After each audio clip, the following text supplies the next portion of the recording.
आजची रेसिपी आहे 6 घरगुती साहित्यातून पौष्टिक लाडू गुळाचे। खोबरं, काजू, बदाम, किशमिश, पेंडखजूर, शेंगदाणे हे सगळं साहित्य घालून पौष्टिक असा लाडू तयार केलेला आहे। या लाडवाला तुम्ही भूक लाडू, तहान लाडू सुद्धा म्हणू शकता। चला तर रेसिपीला सुरुवात करते। अर्धा सुका खोबऱ्याचा डोल घेते आहे, त्याचे काप करून घ्यायचे। मिक्सरमधनं बारीक करण्यासाठी पहिले काप करून घ्यायचे। डेसिकेटेड कोकोनट वापरू नका। काप जर करून घेतले तर मिक्सरमधनं लवकर ग्राइंड होते, मिक्सर खराब होत नाही। अशा पद्धतीने मी खोबरा खीस करून घेतला आहे। आता परातीमध्ये काढून घ्यायचं। 1 वाटी शेंगदाणा भाजून घेतला आहे। शेंगदाण्याची साल न काढताच मिक्सरमधनं ग्राइंड करून घेत आहे। अशा पद्धतीने बारीक करून घेतला आहे। आता खोबरा खीसमध्ये शेंगदाण्याचा कूट घालते आहे। अर्धा वाटी काजू, अर्धा वाटी बदाम हे दोन्ही एकत्र मिक्सरमध्ये ग्राइंड करून घ्यायचं। असं काजू बदामची पावडर तयार झाली आहे। आता खोबरा खीस, शेंगदाण्याचा कूट आणि काजू बदाम हे एकत्र करायचं। 1 कप पेंडखजूर घेते आहे, त्याच्या बिया पहिले काढून घेतल्या।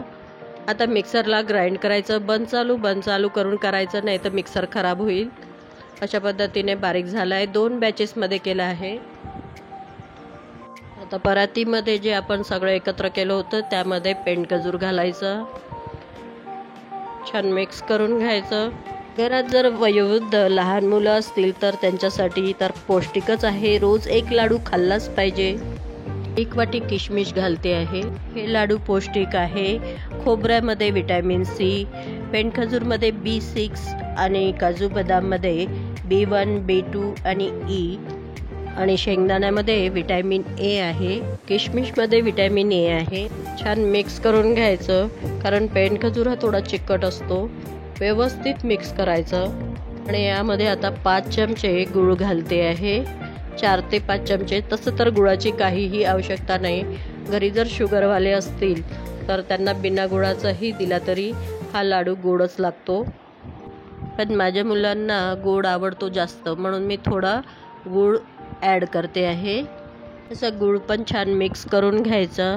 तुपाचा एकही थेंब न वापरता मी हा लाडू बनवलेला आहे।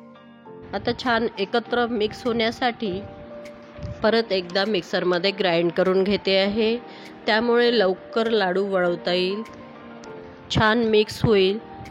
अशा पद्धतीने मी ग्राइंड पूर्ण करून घेतलेलं आहे। असं छान मिक्सरमधनं जाडसरच बारीक केलं तर छान मिक्स झाल्यानंतर याचे लाडू बांधून घेते आहे। एकदम इझी आहे बनवायला। रेसिपी आवडली असेल तर लाईक करा, शेअर करा, सबस्क्राईब करा, तुमच्या मित्रमैत्रिणींना शेअर करा। असा आपला लाडू तयार झालेला आहे। आपल्या शरीरातील कॅल्शियम, पोटॅशियम वाढवण्यासाठी या लाडवाने मदत होते, तसेच हिमोग्लोबिनही वाढते।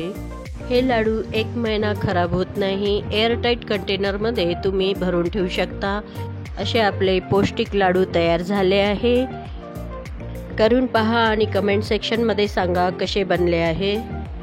चला तर भेटूया अशाच नवीन रेसिपीसोबत।